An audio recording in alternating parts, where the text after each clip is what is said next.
Hello! Welcome to this week's video where we're going to tell you all about what we got up to this last week. We've done lots, haven't we?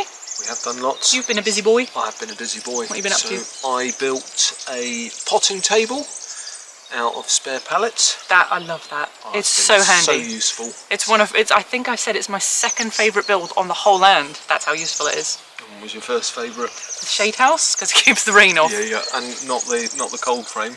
Oh no, the cold frame. I can't choose. They're all great. So also in this week's video, I create yet another bed. So many beds. Yeah? We've got to have places for a plant. I'm going to have to stop filming bed creation before I bore everyone. And then later in the video, we got a new EcoFlow solar battery. Yep.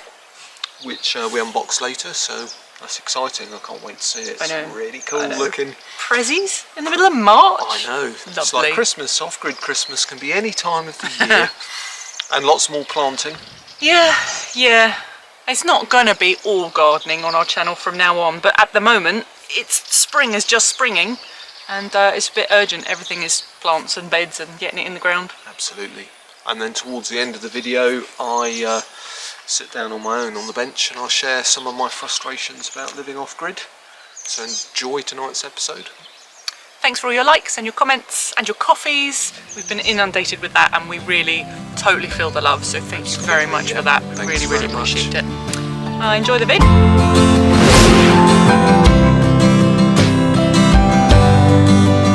In July 2021, with the increase in travel restrictions caused by Brexit and the pandemic, we decided to buy off-grid land in Portugal to live a more sustainable lifestyle. Follow along with our journey as we turn our beautiful but derelict land into our very own slice of off-grid heaven. Wildlands.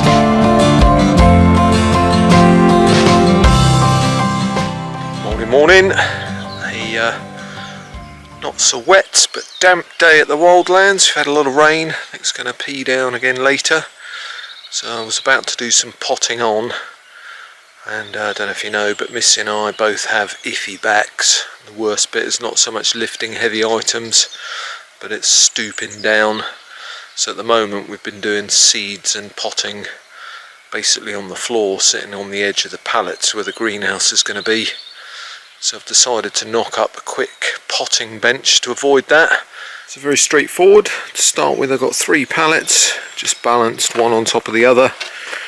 They're reasonably good condition pallets, so that's going to be the size. I would have preferred it the other way round, but it's the right size there. So what I'm going to do is I'm going to slat all this out with the same slats that we used on the roof for the chicken coop, and then I think I'll probably put some kind of raised side and back on it so that we can tip earth out, and then it's the perfect size for potting because I'm stood in front of it and it's lovely.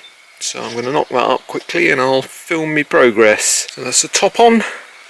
Just going to straighten out these sides which I've marked off so that I can put a side up. It's always a challenge working with pallets because they're never straight. So let's get that lopped off.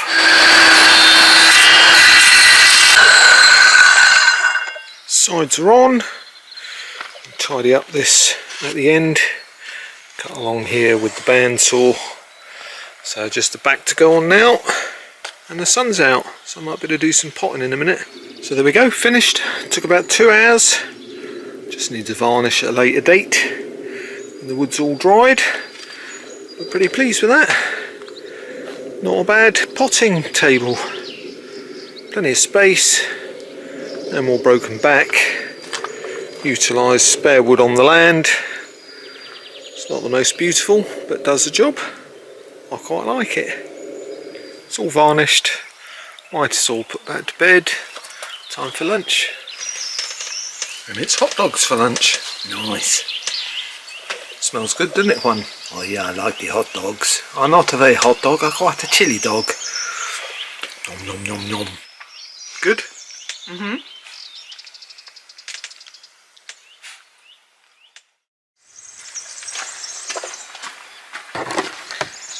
Tray here,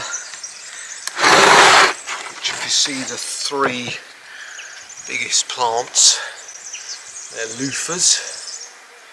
I need to pot them on because this end loofah it's got a bit of mould as well, and there is a fourth loofah just coming up there. So I'm going to pot them on. I think I'll put them in this sort of size pot, so I think I'll do all four, even though one of them's not quite ready.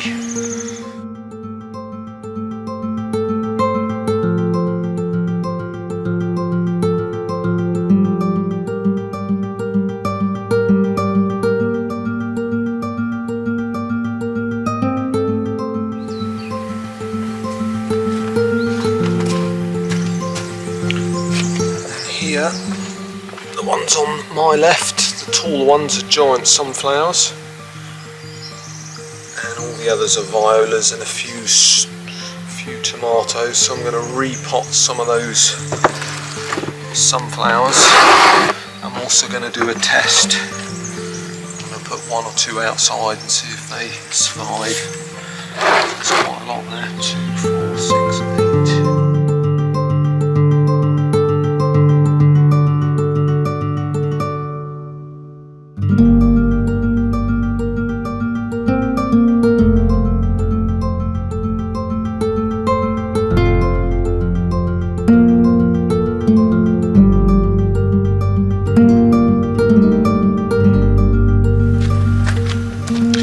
Go, 20 giant sunflowers.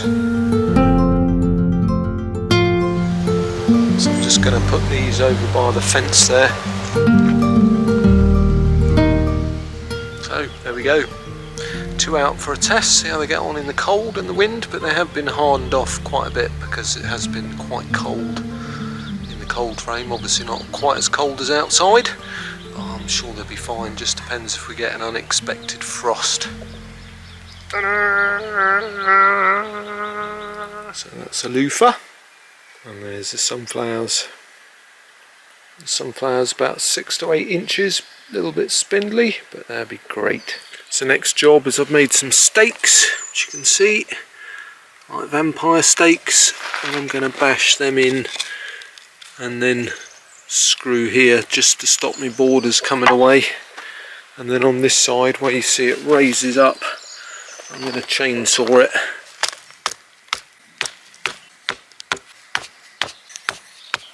And also tried, I think 1, 2, 3, 4, 5 sweet peas outside, which obviously climb, so hopefully they'll go up here.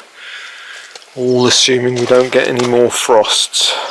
So if we go into the cold frame, we've got these bags here, which are Jerusalem artichokes, 2 different types, which we were very kindly given by Gary. So thanks very much again, Gary, really pleased with the stuff he gave us. So I'm going to take these down to the fruit forest and we're going to plant them in the corner.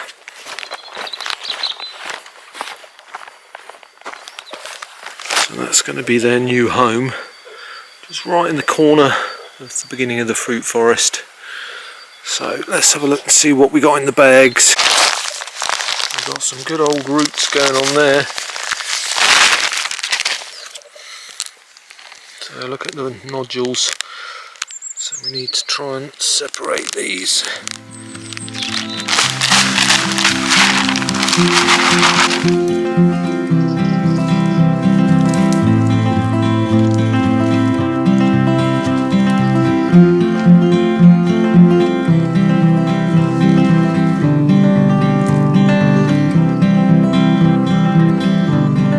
So, about 10 Jerusalem artichokes. One is Chinese and the other one is white truffle. So we'll see what that bed does in a few weeks, but all the bulbs were well shooty, so it won't be long till they're up.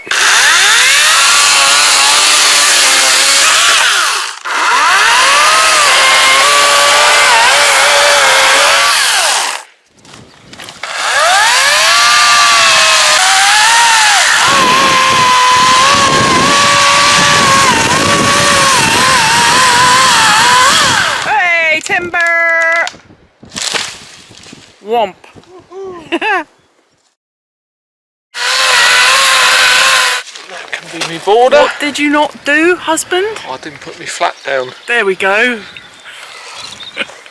Happy with that? Yeah, so left side can be firewood, and this will be on the other border. Nice, straight bit of Bad tree. news, What? can help me carry it up to the border now. No, it's Mother's Day, I'm not doing nothing. Okay. I'll get. You have to wait till tomorrow. Fetching him out. Yeah. Need a beer now. It's 10 o'clock in the morning. Shh, don't tell him.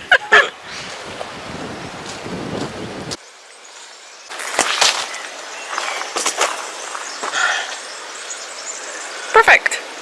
Just right. I definitely need to sit down now. Bloody knackered.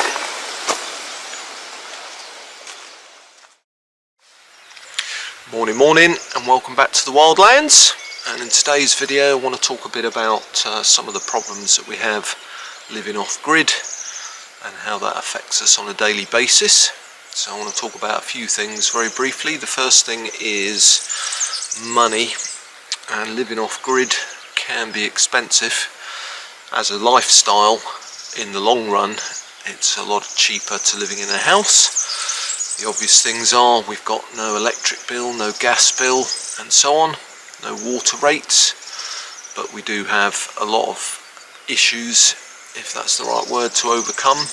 So one of those, as I talked about in our previous video about our toilet and shower build, so it goes without saying that it would be nice to have a proper hot water shower on the land, but our biggest problem really is that living off grid can be expensive, particularly when you're on a piece of land that has no previous facilities set up for living. So at the moment we're quite fortunate because we're living in our van, which we've done for 3 years, and very, very happy with that as a lifestyle. But with the land itself, with becoming more self-sustainable and managing things like electricity and water efficiently without being connected to the grid. So specifically I want to look at our toilet and shower build. So originally I showed you in the video a couple of weeks ago that we're building a quite a large shower block with a toilet on the side. And the toilet is going to be a long drop composting toilet. And we started buying the parts to think about and begin the construction. So we bought some telegraph style big timber pieces of wood that are going to be the stilts to hold the building off the ground, so that at the back we can have IBCs which will collect our grey water from the shower, we'll collect our urine from the compost toilet, and we'll have a third IBC with well water which we would then potentially heat using an off-grid boiler that runs from LPG or calogas in bottles. And there are other methods. We could heat water through a hot manure pile and with a tube that runs through the manure, which would need changing every 3 or 4 months to keep the water hot. Or we could have rolls of hose pipe or tubing that warm in the sun, giving us a limited amount of hot water for free, but not so efficient in the winter. So at the moment I think we're looking at going for a boiler system that uses LPG or calogas bottles, which brings us on to the issue of cost. So we've mentioned before that we're slowly, or perhaps not as slowly as we would like, running out of funds, and it can be very expensive, as I said earlier. So the biggest issue with our toilet and shower build is the vast price of wood currently, which just never ceases to amaze me how much it's going up and up. So to build what is essentially a large shed that would house our toilet and shower block, we're looking at potentially several thousand euros worth of wood to build a nice looking building. So we're looking at alternatives. So one of the possible alternatives is to use pallets. So the disadvantage with pallets is you have to deconstruct them and try and get enough wood that is usable. The deconstruction process is quite time consuming and frankly not very exciting as a chore to do. So what we're going to do later today is we've got a roughneck pallet breaker that we couldn't find in Portugal, so we got one off Amazon from the UK, and we're going to look at how long it typically would take us to break down a single pallet and on average how many of the slats we can extract per pallet that are not broken and that are usable. And then the other issues to bear in mind is quite often the strips of wood that might be usable on the pallet are of different sizes.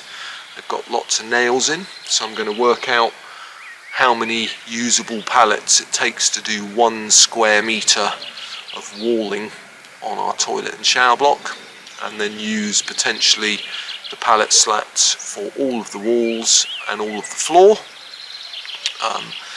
and then work out, based on the cost of pallets, how much we could save if we build our toilet and shower block out of pallets rather than building it out of timber yard bought wood. And one of the other problems, if that's the right word, certainly an issue or certainly something for consideration that we're perhaps struggling with on the Wildlands, is the amount of work that's required to get started living off grid. And although we've been here over 6 months and we've certainly done a lot of work and we're certainly moving forward, it's prioritising what jobs are the most important. And what often happens is we're doing multiple jobs at once, sometimes based on this is what I fancy doing today rather than what I should be doing today. So at the moment, if you've watched our videos for the last few months, you'll have seen that we were building a cold frame and greenhouse section at the top of the fruit forest. The cold frame, you'll know, is finished and is being used. There's had a few tweaks on the way to correct some of the build issues.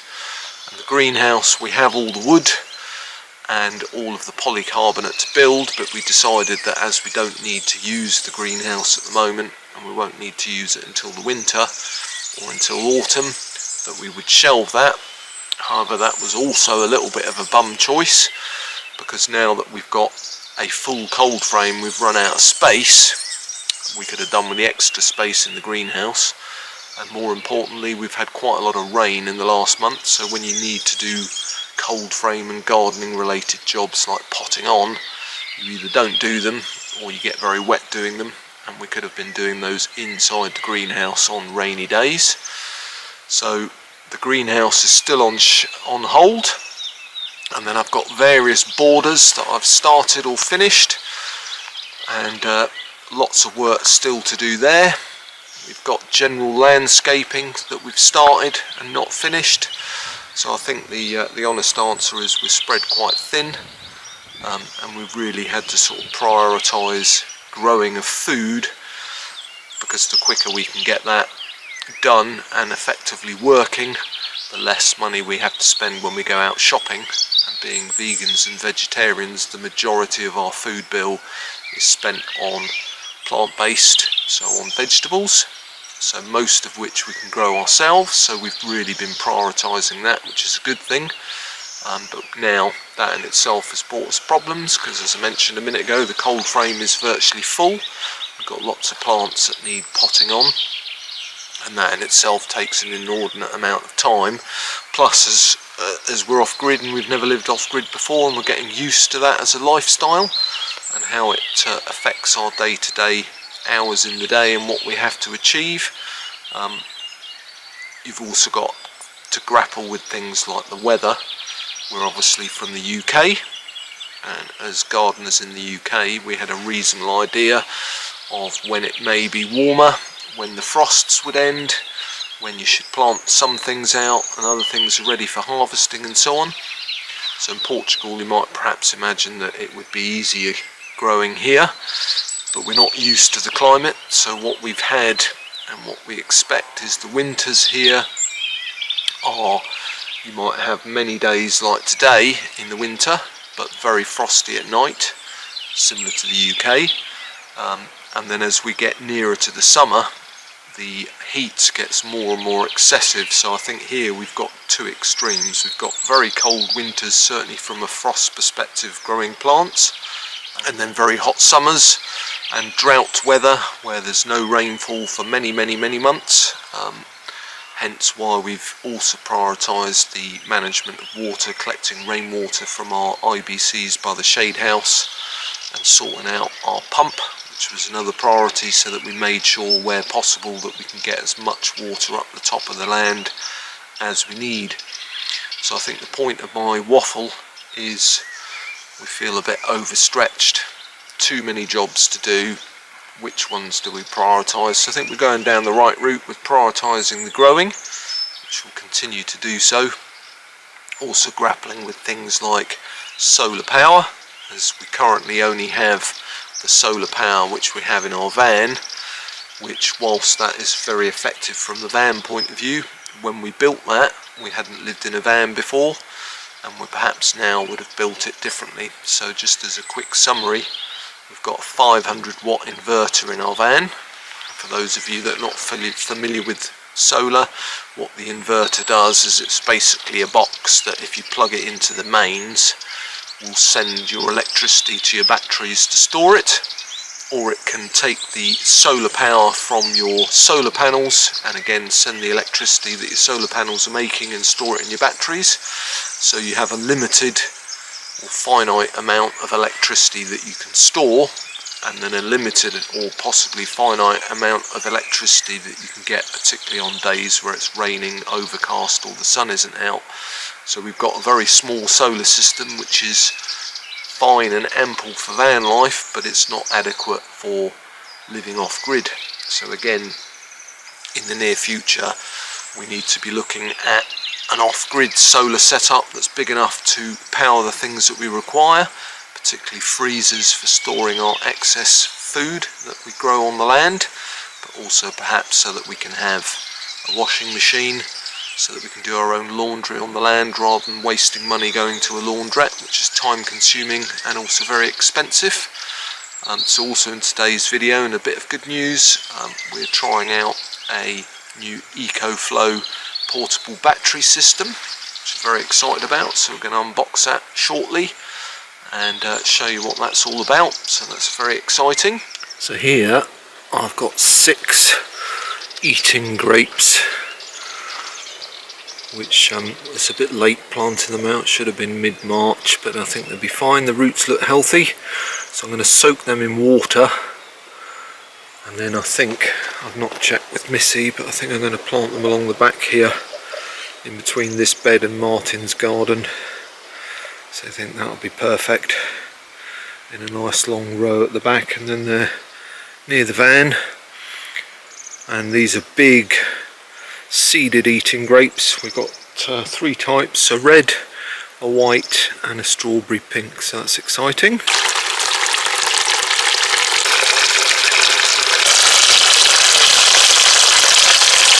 So we'll leave them soaking. Might just soak them till this evening, or I might leave it till tomorrow. I think the longer the better, so I'll plant them out tomorrow, I think. So I've never planted grapes before. Obviously we've got some old wine grapes, I think, on the land, which you saw me prune perhaps quite badly in the last video. So let me show you what I'm going to do with our grapes. So the 6 eating grapes I've been soaking in a bucket for 24 hours nearly. They will have been once I plant them out. So 3 different types, 2 of each. And then where you can see the white tape running along the back of the border, that's where 4 of the grapes are going to go. So the plan is to finish off the fencing here in front of that bit of cork, and then where the corner post is here, there'll then be another post in the middle here, and one on the corner there, and another one here, and then we can plant the 6 grapes along the back of this big new border, and they'll get a bit of dappled light. As you can see at the moment there is a bit of shade on the floor, but there will be more once we've got some taller plants put in to create them a bit of shade. And then this front bit I'm going to fence off the same style as this fence here, so the square holed stuff. So I've got my top wire in here, and then you'll notice I've marked every 30 centimetres, which is the distance of the wire. It's not very taut. I could have pulled it, I think, but I think it'll do the job. Got to cover up this nail here, and then that's 1 grape going in there, 1 in there, 1 in there and 1 there, so it's 4 there. And the red waxy ends, as I've got bare rooted grapes, are going to sit 4 to 6 inches above the ground, so most of the stem is going in the ground. So I'm going to get my next load of wire on, then I'm going to dig me 4 holes so they don't get in the way of the wire.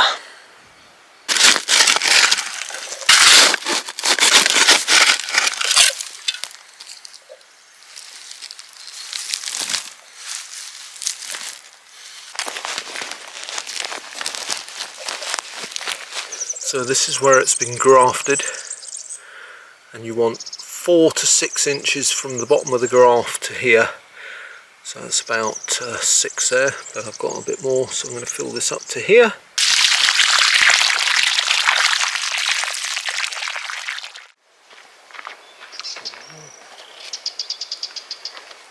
There's a big box. Oh, got a post! Whoa, post! And that is a very exciting box, isn't it? It is. It is a solar battery from EcoFlow, which we're very excited about. We've been gifted it. And it's hopefully a very well needed temporary fix to our solar issues.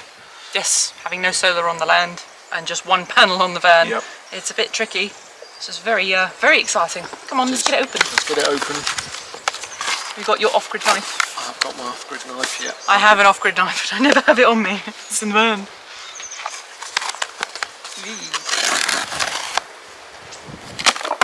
Oh no, there's another box. Let's pass the parcel. There's another box. It's like off-grid Christmas. Towards me. Off-grid Christmas. Right, you lift the thing and I'll take the other thing away. Ready? Dun, da, da, da. Oh, wow! It's gonna look cool.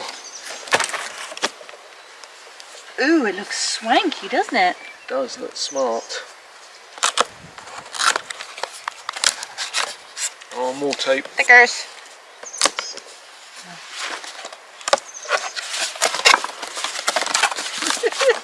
Oh. Oh. Got a nice EcoFlow box. Oh, it's got a quick start guide on the back. How to use this. Press to turn on and off. On. Yeah, cool. You look at that. I'll get this out. There's just lots of leads in here. Okay. This is really exciting. It looks awesome. Wow, look at that. That's very Move the cool. box, please, because it's really heavy. Oh, look. So it has USB points, fast charge USB point. 12-volt cigarette socket jobby. What are these, do you know? Nope. Oh, I'll have to look at the thing. I like it though. It's nice, isn't it? It's got a little light. I like that. Super swanky. Super swanky. Oh, that's really exciting. So thanks very much, EcoFlow. What a lovely prezzy. So I think what we'll do Yep. is we'll read up on the instructions, and then in a future video we'll put it to the test. Yeah, well, yeah, we can get it going on the land. It would be so nice to be able to have it out here to charge up your speaker while you're playing it, or to charge up your power tools. Ooh. Oh, smart readout. So it says we've got 99 hours That's a lot. and we're at 30%, but I guess the 99 hours will depend what we're running. Yeah, of course. So we'll give you all the specs, and we'll give you a test in our off-grid capacity. Yeah, I love though that this is portable, Yeah. because Well, like we're here now, we could be plugging in our speaker and listening to music. well, I meant if we were off the land, if we go to the lake or what have you, Yeah, yeah. you take your power with you. Whereas when we've got a solar system here on the land, it's got to stay here. And isn't it a beautiful box? Yeah. It looks very nice. Yeah, I like it actually. Very nice. So thank you, EcoFlow. Yeah, look forward to trying that out.